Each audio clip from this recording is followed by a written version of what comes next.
Gonna tell you something. Some days feel normal around here, until you look again and realize there's a piece slipping out. The back door, an old ghost creeping back into the conversation, and a goal-scoring machine picking the perfect night to blow the roof off. You won't believe what we've got today. So settle in, tap that like button, and let's get right into it. Because if you think the Oilers just won a game, I've got to ask, what if this is the moment they actually flipped the switch? Right as the rest of the West started blinking. You know when a bit of news feels small, almost paperwork level, but it actually messes with the future of the roster. Yeah, that, over the last few hours, the word out of Sweden has been getting louder that David Tomasek might be packing his bags and heading back to Europe. And here's the part that makes Oilers fans raise an eyebrow. This wouldn't be a trade, wouldn't be waivers, wouldn't be a we'll see. It'd be a mutual contract termination. So let me ask you this. Why would a team fighting near the top just let an attacker walk in the middle of the season? Hang on, because the answer has a few more layers than it looks. First off, let's be fair to Tomasek. He didn't come in as a star, but he wasn't a tourist either. You saw flashes, smart reads, some real offensive instincts. The problem is the NHL is a treadmill set to full speed. When the pace ramps up, it's not just about what you can do with the puck. It's skating, reads away from the puck, keeping up through transition. And that's where things got tricky. His skating was always the thing that had the coaching staff hesitating.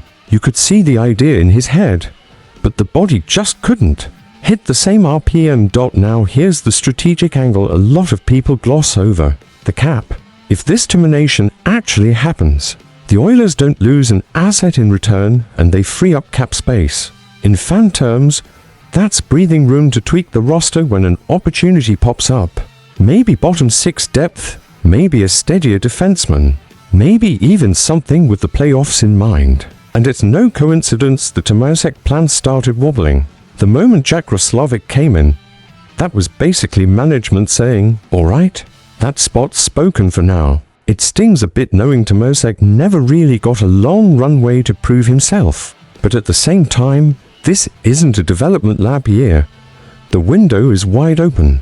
McDavid and Draisaitl are in full killer mode, and every roster spot has to survive playoff speed.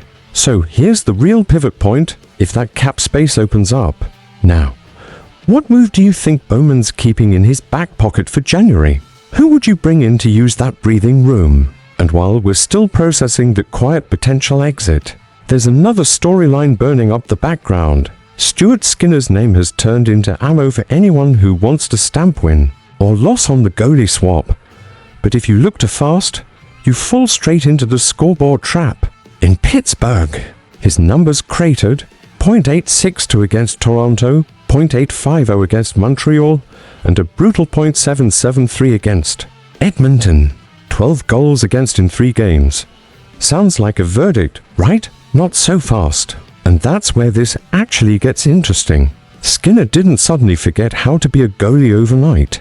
This is the same guy who's handled serious heat, who's outplayed plenty of so-called veterans when games got tight, who's delivered in heavy playoff moments. The real issue is structure.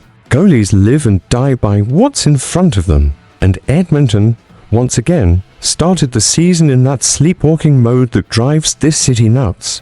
Loose coverage, backchecks that felt optional, solo zone entries, odd man rushes handed out like it was practice. That's poison for any goalie, especially a young one trying to establish himself with zero margin for error. And here's the part that hurts. That slow start cost him his job. When the pressure spiked, management pulled the cord. The irony is that a few weeks later, the Oilers finally flipped the mental switch and started playing a much more playoff-style game. More discipline, more responsibility without the puck, less chaos in the slot, more commitment to protecting the house. In other words, the exact environment that could have helped Skinner settle in only showed up after he was gone. So, who benefits now? Tristan Jarry and Connor Ingram. Not because they're magicians, but because they're getting a better Oilers team. A team that doesn't need to be flat-out robbed every night by its goalie. A team that cuts down high-danger chances and turns defense into offense without tactical suicide. That changes everything. The same group that burned Skinner early is now giving the new guys a cushion to work with. Meanwhile in Pittsburgh, it's the opposite picture.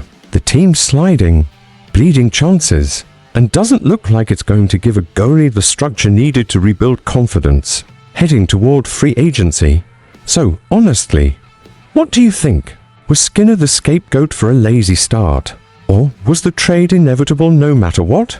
And just when you think the day's already delivered enough drama, the Oilers stomp the gas and send a message straight to the Pacific Division.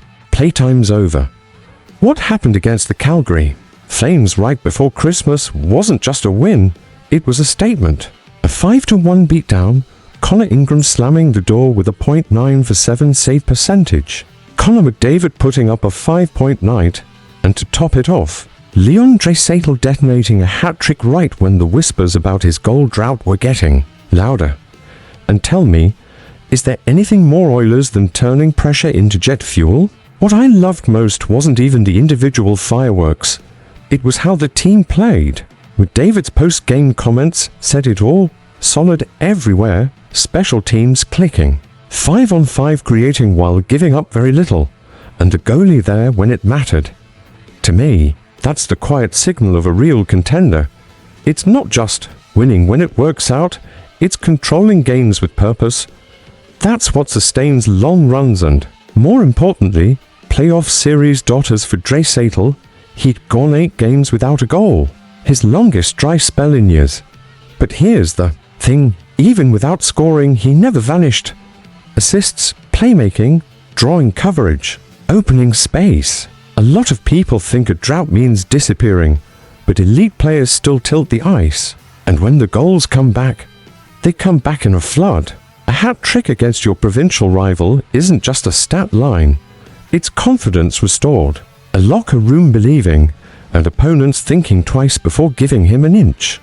Now at the context that makes this even scarier for everyone else. Since that loss to the Wild on December 2nd, the Oilers are 8-1. That's not a random hot streak, that's consistency.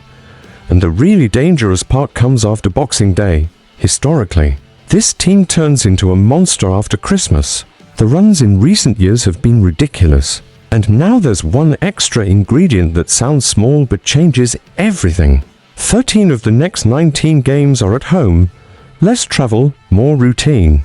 More energy, more control over matchups. So I'll put it to you, with this schedule and this level of play, should the Oilers be expected to lead the division by the end of January? Or do you still see a trap hiding somewhere along the way? Today felt like one of those days that flips a season. Tomasek possibly slipping out quietly, but opening cap space for a bigger move. The Skinner debate heating up, because sometimes the problem isn't the goalie, it's the team leaving him out to dry. And to top it all off, the Oilers steamrolling the Flames with McDavid and Draisaitl reminding the entire league, who runs things when they're locked in? So here's the question that really matters. Do you want Bowman to use that flexibility to add depth, or go all in on a true impact piece? Hit like, subscribe, and get your take in the comments. Because today I want real debate and even better arguments.